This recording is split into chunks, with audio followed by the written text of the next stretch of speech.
Cement ലോഡായിരുന്നു. Cement വണ്ടിയാണ് നിറഞ്ഞു നടക്കുന്നത് വില്ലാപ്പുറ ചുരത്തിൽ.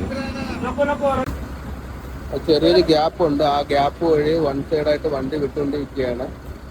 രണ്ട് ക്രെയിനാണ് വണ്ടി പൊക്കാനായിട്ട് വന്ന് നിൽക്കുന്നത്. ഇപ്പോൾ ഇത് ആക്സിഡന്റ് ആയത് എങ്ങനെയെന്ന് വെച്ചാൽ ഒരു ബൾക്കറിൽ ബ്രേക്ക് ഫെയിലിയർ ആയിട്ട് ഇടിച്ചിട്ട് മറിഞ്ഞ് വീണ് എന്നാണ് അറിയാൻ കഴിഞ്ഞത്. അതായത് ബ്രേക്ക് ഫെയിലിയർ ആയിട്ട് നേരെ ഒരു ബൾക്കറിൽ പോയി തട്ടിയിട്ട് ഈ വണ്ടി മറിഞ്ഞ് വീഴുന്നു എന്നാണ് അറിയാൻ കഴിഞ്ഞത്. ഡ്രൈവർക്ക് ദൈവം സഹായിച്ച ഒരു കുഴപ്പമില്ല. ഈ സൈഡിൽ തന്നെ നിൽപ്പുണ്ട് ഡ്രൈവർ, ഒരു കുഴപ്പമില്ല.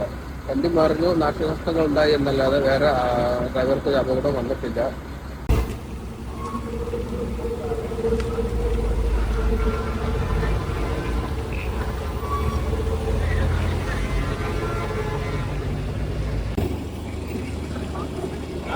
ഇപ്പോൾ ഇറങ്ങി വരുന്ന വണ്ടികൾക്ക് ഈ ഒരു ഗ്യാപ്പിൽ കൂടെ സുഖമായിട്ട് നോക്കി അഡ്ജസ്റ്റ് ചെയ്ത് ബ്രേക്ക് ചെയ്ത് കയറിപ്പോകാൻ പറ്റും.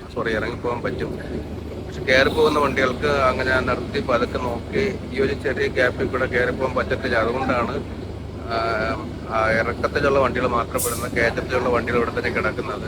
ഈ ക്രെയിൻ ഉപയോഗിച്ച് ഈ വണ്ടി എന്തായാലും സൈഡിലോട്ട് വലിക്കുകയോ പൊക്കുകയോ ചെയ്ത ശേഷം മാത്രമേ ഈ ഇറക്കത്തിൽ കിടക്കുന്ന വണ്ടികളെല്ലാം കയറിപ്പോകാൻ സാധിക്കത്തുള്ളൂ. ഒരു ബസ് പതുക്കെ ചവിട്ടി സമയമെടുത്ത് തിരിച്ച് ആണ് ഇറങ്ങി വരുന്നത്.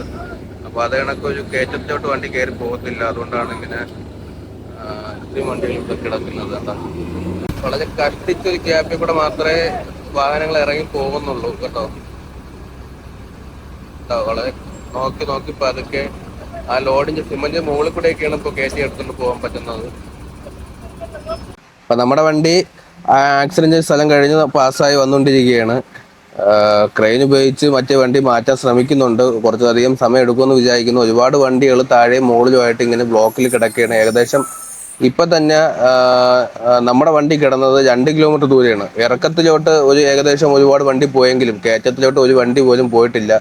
ഇനിയും കിടക്കുന്നുണ്ട് 100 കണക്കിന് വണ്ടികൾ ഇറക്കത്തിലോട്ട്. എല്ലാപ്പുരം ഇറക്കം അല്ലേ? നമ്മൾ ഏകദേശം അടി ഭാഗത്തോട്ട് എത്തിയോ? ഇനിയുണ്ടോ ഒരുപാട്? അപ്പൊ എല്ലാവരും ഒന്ന് മാത്രമേ പറയാനുള്ളൂ, മഴയാണ്, റോഡ് ഒരുപാട് സ്ലിപ്പറിയാണ്, റോഡ് മോശങ്ങളുള്ള ഒരുപാട് സ്ഥലങ്ങളുണ്ട്. നോക്കി കണ്ടും ശ്രദ്ധിച്ച്, പ്രത്യേകിച്ച് യാത്രകളല്ലേ, വളരെ നമുക്ക് പ്രതീക്ഷിക്കാൻ പറ്റത്തില്ല. പിന്നെ രാത്രിയാകുമ്പോൾ നമുക്ക് കാഴ്ച കുറവാണ്, ലൈറ്റിന്റെ ഇത് മാത്രമേ ഉള്ളൂ. പകലാകുമ്പോൾ കാണാം. എല്ലാവരും ശ്രദ്ധിച്ച് യാത്ര ചെയ്യുക, ആർക്കും ഒരു ആപത്തും വരാതിരിക്കട്ടെ.